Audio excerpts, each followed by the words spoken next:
అన్నీ నేనే చేశాను కానీ చంద్రబాబు వచ్చి ఆ పేరు వేసుకుంటున్నాడు అంటున్న జగన్మోహన్ రెడ్డి. భోగాపురం ఎయిర్పోర్ట్ కానీ కట్టడం నేను కట్టాను అంటున్నారు. మరి సేమ్ ఆ లిఫ్ట్ ఇరిగేషన్ మాత్రం ఆపింది చంద్రబాబు అంటున్నారు. ఎలా చూడాలంటారు ఈ వ్యవహారాన్ని? ఒక మాట ఒకటి ఉంది సార్, తాజ్మహల్ కట్టిన కూలీలు ఎందరో అని ఒక సామెత కూడా ఉంది. కట్టించింది తాజ్మహల్ షాజహాన్ అయినా రాళ్ళు మోసిన కూలీలు ఎందరో అనేది కూడా ఒకటి ఉంది. అలాగే ఇతను భోగాపురం ఎయిర్పోర్ట్కి ఇతను సృష్టించిన అడ్డంకులు నాకు తెలిసినంతవరకు ఏ రాజకీయ నాయకుడు సృష్టించలేదు. అదేంది మొత్తం నేనే తెచ్చానంటే మీరు అడ్డంకులు అసలు మీకు తెలియదా సార్ విలేకరులు, మీరు ఎన్ని కోర్టులో కేసులు వేశారు, వాళ్ళ భూములు ఇవ్వకుండా ఎంత రెచ్చగొట్టారు, ఎంత చేశారు. ఈరోజు ఒక భోగాపురం విమానాశ్రయం ఫస్ట్ విమానం ల్యాండింగ్ అయ్యేటప్పటికి ఈయనకు వచ్చేటప్పటికి నోరెళ్ళ పెట్టి ఇలా కూడా చేయగలుగుతారా, ఈ విధంగా కూడా వర్క్ అయిద్దా, పని చేయాలనుకుంటే ఇంత పట్టుదలగా ఉండాలా అనేది తెలిసి ఉన్నది ఒప్పుకోలేక, అతని బాధ చెప్పుకోలేక క్రెడిట్ చోరీ అని చెప్పి ఒక మాట చెప్పి ఈ మాటలు మాట్లాడుతున్నాడే ఈ విధంగా. ఇది ఎంతవరకు సబబు? ఇది ఎంతవరకు సబబు అండి? చేసింది ఎవరు? రామ్మోహన్ నాయుడు కృషిగా, కేంద్ర మంత్రి రామ్మోహన్ నాయుడు గారి కృషి చాలా ఉంది. దీనికి అడ్మినిస్ట్రేటివ్ ఆఫీసర్గా చంద్రబాబు నాయుడు గారి కృషి చాలా ఉంది. ఎర్ర బస్సు రాని చోట కూడా ఎయిర్ బస్ ఎందుకు అని చెప్పి మాట్లాడిన మాటలు మీరు మర్చిపోతారా సార్ ప్రజలు? ఈరోజు క్రెడిట్ మీద అంటారేంటి? ఎలా మాట్లాడబుద్ది అయితే? నరం లేని నాలుగు ఎట్లా పడితే అట్లా మాట్లాడొచ్చని ఏంటి?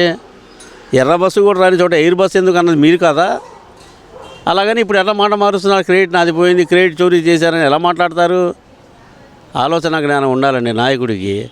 ఒక మాట మాట్లాడితే కార్యకర్తలు ఎలా వెళ్ళుద్ది అనేది, అది నిజమైతేనే మాట్లాడాలి నాయకుడు. అలాంటి నాయకుడే మనకు కావాలి. అలా మాట్లాడే నాయకుడు ఒక చంద్రబాబు నాయుడు. చెబితే చేసే నాయకుడు చంద్రబాబు నాయుడు గారు ఒకరే.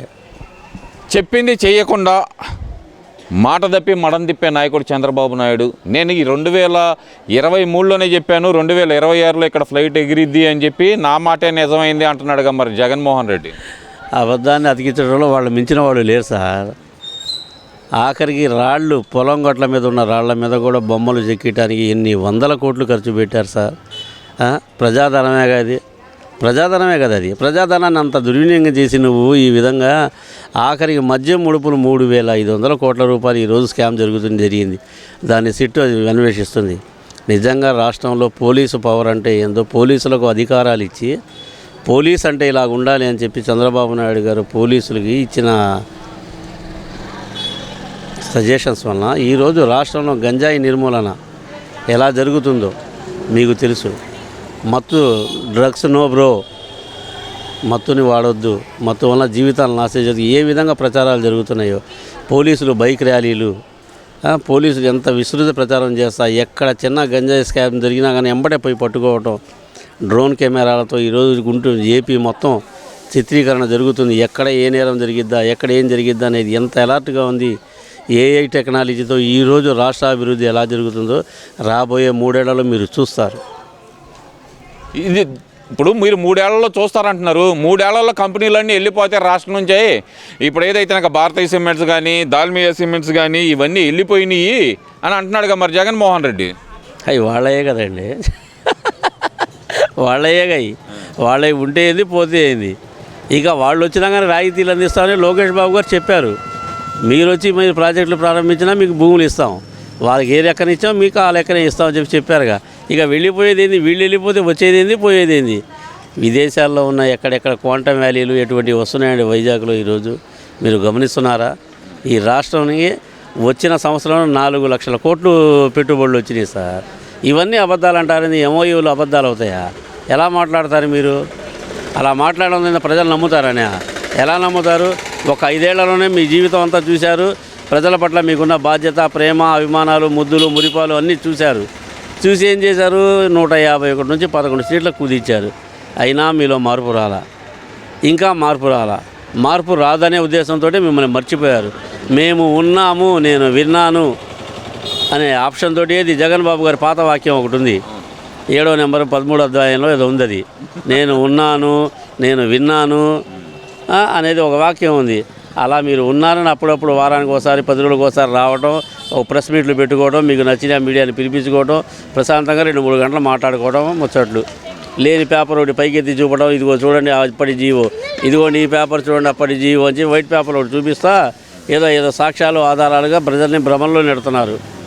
కూటమి ప్రభుత్వాన్ని ప్రజలు విశ్వసించారు సార్. ఇంకో 15 సంవత్సరాలకు విశ్వసిస్తారు. ఎందుకంటే చంద్రబాబు నాయుడు ఏదో 4 గోడల మధ్య ఒక ఆఫీస్ రూమ్లోకి వచ్చి ఆధిపత్యం చేసే మనిషి కాదు. ప్రజల మనిషి, ప్రజల్లోకి వచ్చి చొచ్చుకెళ్ళే మనిషి. ఈరోజు మీరు గమనించారో లేదో, రెవెన్యూ రికార్డుల్లో ఎన్ని అవకతవకలు చేశారో వీళ్ళు. అవన్నీ అధికారులు మొత్తాన్ని పొలం గట్టున పెట్టేసి ఈయన పశ్చిమ గోదావరి జిల్లా ఒక ఊరు వెళ్ళి ఈ పాస్ పుస్తకాలు తన ముద్రతో పాస్ పుస్తకాలు ఇవ్వటం ఏమిటది? ఆయన రాజా ఏందేమన్నా, లేకపోతే రాష్ట్రమేనా జాగీరా ఏమన్నా? కాదుగా, ప్రజల హక్కు. ఆస్తి అనేది భూమి కానీ, పొలం కానీ, ఇల్లు కానీ, ఏదైనా ప్రజలకు ఒక మనోధైర్యం కలిగించేది ఆస్తి. ఆ ఆస్తిని నువ్వు నీ ఇష్టానుసారంగా వికృతంగా దాన్ని హద్దులు మార్చేసి ఎట్లా పడితే అట్లా చేసావు. ఈరోజు పెట్టిన ప్రజా దర్బారు ప్రతి చోట రెవెన్యూ ప్రాబ్లమ్సే ఎక్కువ. అయ్యా నా హద్దులు మారినాయి, అయ్యా నా హద్దులు మాని. నిన్న అధికారులు మొత్తాన్ని దూరంగా పెట్టి వీఆర్ఓలని, సర్వేయర్లని వెంట పెట్టుకొని పొలంలో తిరిగాడండి. 2 గంటలు, గంటన్నర సేపు పొలంలో తిరిగాడు. మా జగన్మోహన్ రెడ్డి కూడా తిరుగుతున్నాడు అండి. కింద కాళ్ళకు వచ్చేసి రెడ్ మ్యాట్లు వేసుకొని బురద అంటకుండా కాళ్ళకి, ఇది వర్షాలు పడ్డప్పుడు పోయి పరామర్శలకు వెళ్తారు కదా, అప్పుడు ఏం చేస్తారంటే ఈయనకేంటంటే సారికి బురద అంటకూడదు, మ్యాట్లు వేయండి అని చెప్పి పొలాల్లో కూడా మ్యాట్లు వేసి మాట్లాడే నాయకులు ఏమో తెలియదు సార్, నేను చూడలేదు అప్పుడు. ఆయన బురదలో దిగటం అనేది జరిగే పని కాదు. ఎందుకంటే ఆయన చెప్పులు వచ్చే 1,40,000 రూపాయలు ఎంత ఉంటాయి చెప్పులు. తాగే వాటర్ బాటిల్ 4,500. అదేంది, ఒక రాజులు పూర్వీకుల ఆస్తి 1000 కోట్లు 1,00,000 కోట్లు ఉంటాయి చూడండి, వాళ్ళు ఆ విధంగా లగ్జరీ అనుభవిస్తారు. కానీ ప్రజలకు సేవ చేయాలనుకున్న నాయకుడు చేసే పని మాత్రం ఇది కాదు. ఇది మాత్రం కాదు. అబద్ధాన్ని అతికించడం. ఒక నాయకుడు అబద్ధం అంటే ఎంత తేలిగ్గా మాట్లాడుతున్నాడు. అతను మాట్లాడే ప్రతి మాట అబద్ధాన్ని జోడిస్తున్నాడు. మీరు నమ్మండి లేకపోండి అని. ముందు ప్రజల్లోకి వెళ్ళాలి. నేను ఉన్నాను, నేను విన్నాను అనే ఆప్షన్ బాగా ఆకర్షించాడు. తిరుమల తిరుపతి దేవస్థానం ఎంత పవిత్రమైనదని, అటువంటి చోట్ల కూడా దిగువ తిరుపతిలో అమ్మిన వైట్ బాటిల్, ఖాళీ బాటిల్ తీసుకెళ్ళి పద్మావతి గెస్ట్ హౌస్ పక్కన అక్కడ ఇక్కడ పొర్లిచి వచ్చి, అది ఈ పవిత్రతను దెబ్బతీయాలని నీ ఉద్దేశం ఏంటి అసలు?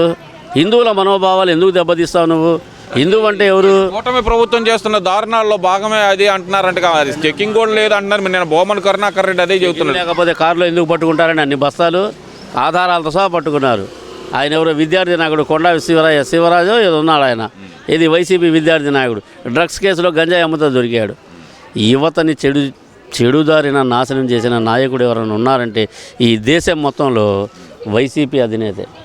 యువత గంజాయికి అలవాటు పడింది. ఆ గంజాయి మత్తులో ఏం చేస్తున్నారో తెలియని తనతో చేస్తున్నారు. చదువుకున్న జీవితాలు నాశనం చేసుకుంటున్నారు. మీరు ఒక్కటే సార్, ఈ మహాకూటమికి ఒక 30 సంవత్సరాల అనుభవం ఉన్న కార్యకర్తగా నేను చెప్పదలుచుకున్న ఒక్కటే సూటి మాట, నా మాటలు ఏ నాయకులు విన్నా దయచేసి ఆచరించమని పార్టీ పరంగా, దేశపరంగా, రాష్ట్రపరంగా అందరికీ మంచిదనే ఉద్దేశంతో ఈ మాట నేను చెప్తున్నాను. ఇది నాకు తెలిసింది నేనే గొప్ప అని చెప్పుకోవట్లేదు. నాకు తెలిసిన విషయాన్ని పార్టీ ప్రయోజనం ఆకర్షిస్తే రాష్ట్రంలో యువతకి ఎంతో ఉపాధి కలుగుద్ది. అది ఈ విషయం ఏంటంటే, చంద్రబాబు నాయుడు గారు అరెస్ట్ అయ్యారు. స్కిల్ డెవలప్మెంట్ కేసులో అరెస్ట్ అయ్యారు. ఆయన 53 రోజులు 63 రోజులు జైల్లో ఉన్నారు. వైజాగ్ జైల్లో.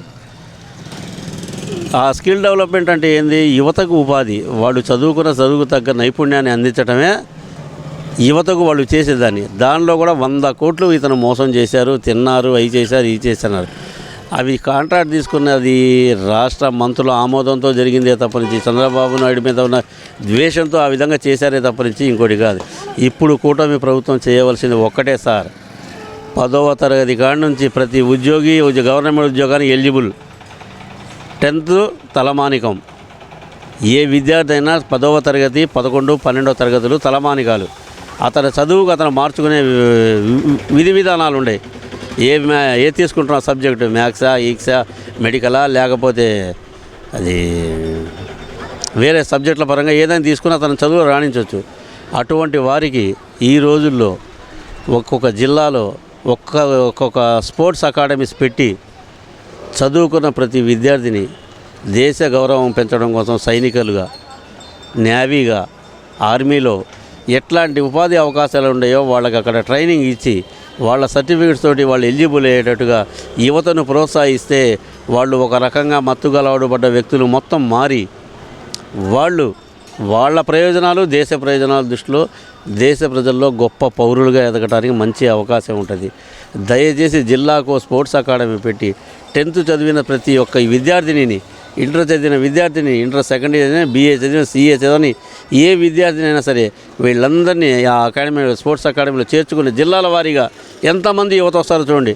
ఈ యువతలో ఎంతమంది చెడు వ్యసనాలు ఉన్న వాళ్ళు మొత్తం చదువు మీద ధ్యాస పెట్టి వాళ్ళ ఉద్యోగ భద్రత కోసం వాళ్ళ నైపుణ్యాన్ని పెంచుకొని వాళ్ళ కుటుంబాల్లో ఆనందాన్ని వెలుగు చేస్తారని మహాకూటమి మరొకసారి